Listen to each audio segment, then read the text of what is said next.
place. Elway's impatient. Denver's a great sports town. There's a lot of options. I mean, I know it's a Broncos town, but at some point, that looks like a fourth-place team. Do they move up to number 4 and get the number 4 quarterback available? Right. I would be shocked. George Payton, who's running the organization now from the standpoint of being the general manager, he's dipped his toes into the water, right? I mean, he went and dipped his toes into the Matthew Stafford pool, and he found out it was too deep, right? He's like, I'm not going to get all the way in. That water's cold. And so my thought process is this. He's coming into a situation where there are multiple needs that need to be met.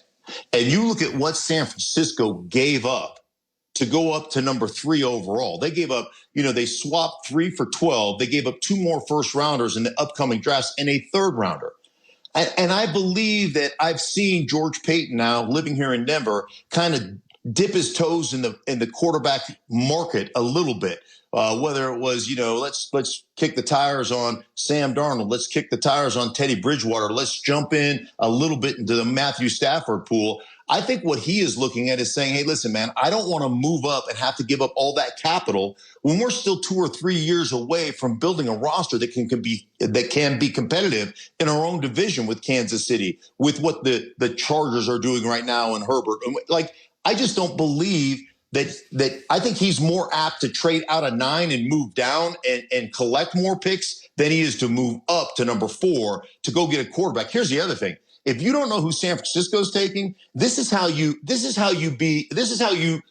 put yourself in a position as an NFL organization to be in the top 10 every year. We know who they are. We know it's the Bengals. We know it's been the Jets. We know it's been the Lions, right? You're in a top 10 position every year because you make the same damn mistakes every year.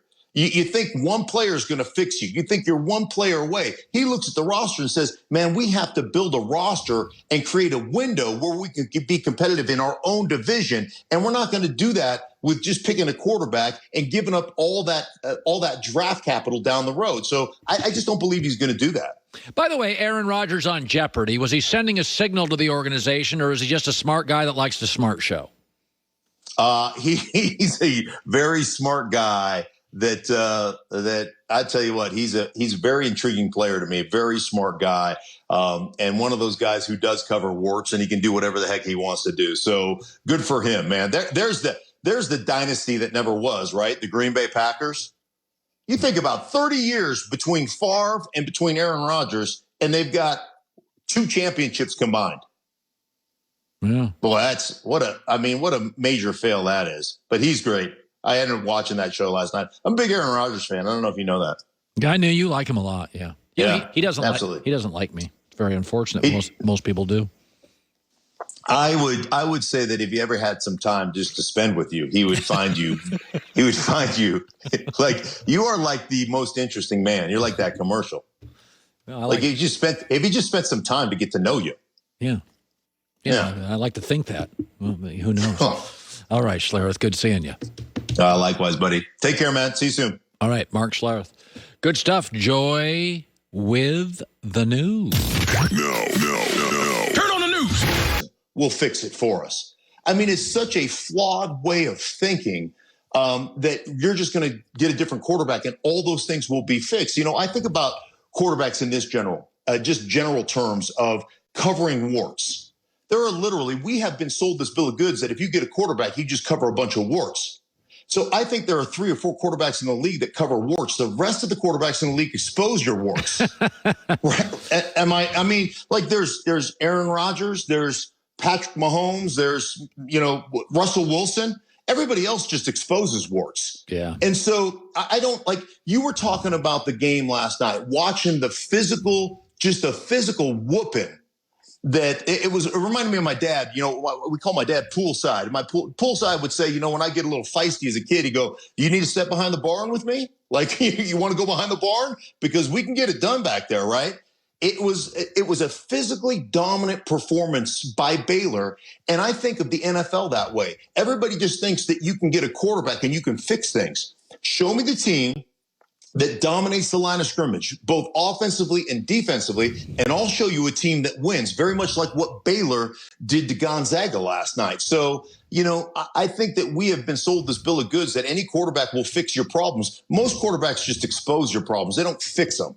There's only a handful that actually fix them. So, Mark, you do NFC games for Fox. I'm sure you've done a Carolina game this year. If not, I apologize. But what is Darnold stepping into? Offensive line's okay. They got a good right tackle. They have a center that used to be a Broncos center that's banged up a lot. But what are we talking offensive line weapons? You know Carolina. You've seen him. What is he stepping into here? Well, I think he's stepping into, I look at them from just a pure talent standpoint. I think they need to be better and utilize the tight end position better than they have. So that's a position they have to get better at. A wide receiver position, I think they are loaded. I think DJ Moore is about as good as you get. I mean, he puts up 1,200 yards every year. Yeah. Nobody knows who he is. And then, the one good player you have with the New York Jets, you let him go to Carolina in the first place. So there's there's Peaches and Herb you're going to reunite. Sam Darnold with Robbie Anderson. Christian McCaffrey is just a difference maker when healthy. So I think you're stepping into a much better situation. They have to be better up front. They have to develop a real running game. And I think Matt Rule, having talked to him multiple times this year covering, I think I did 2 Carolina games, but he said something to me that resonated with me. And very much like you said about Bilotti earlier in the show, that really resonated with me was if you have to scheme your running game every week, it means you don't have a running game.